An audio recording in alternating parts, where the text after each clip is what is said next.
My name is Stella Cobia. I am a nurse at Meru Hospice. I would like to share my experience with you on cancer and HIV/AIDS and the Kenyans afflicted.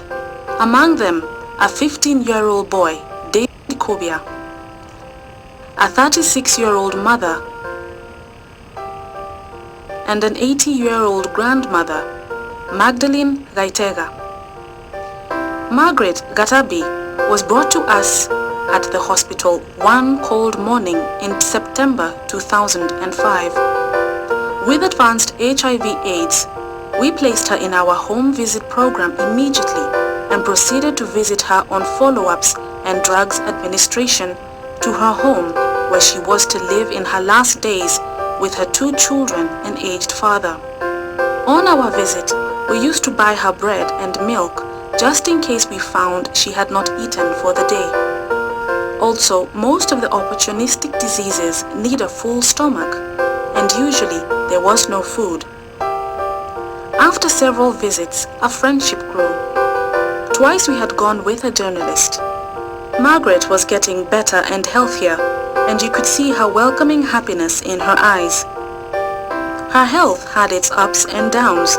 Like most patients in rural Kenya, they sought treatment late in the disease circle. This day, we were again accompanied by a journalist. We bought her foodstuffs as usual.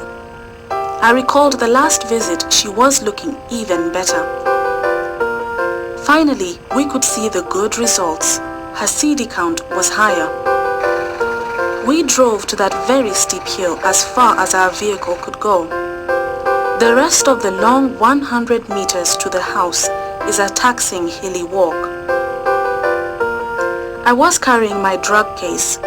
Our driver usually assists to carry it as it tends to get heavier as the day wears on. Finally, we were at the door.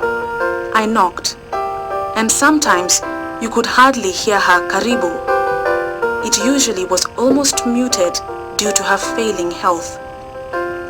After the second knock, her teenage boy appeared on the door and said, "Mama, aliaga." And as many times as I have heard those words, I really felt the loss. The last visit, she had looked so alive. Slowly, we walked to the mold of the soil of the fresh grave. We said a short prayer. May God rest her soul in eternal peace.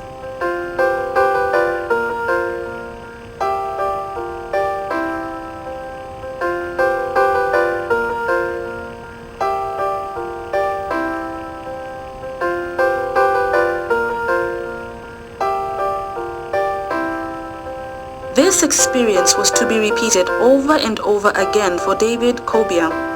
He was diagnosed too late for any meaningful help with today's medical care.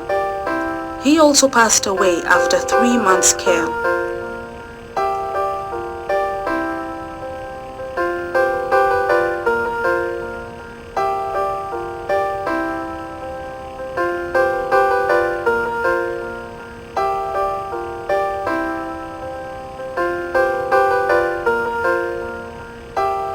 Margaret Katabi was also diagnosed with advanced breast cancer.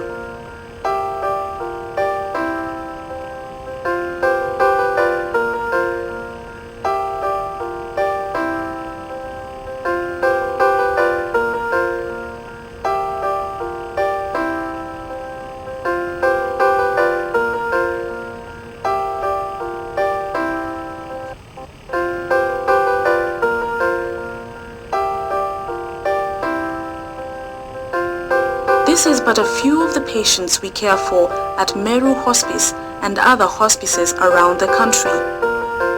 Mombasa, Nairobi, Nyeri, Nyahururu, Eldoret, and Kisumu. Help us care for them. Let's help them now and not tomorrow. They may not have a tomorrow. Kenya Hospice and Palliative Care Association, caring for people with terminal illness.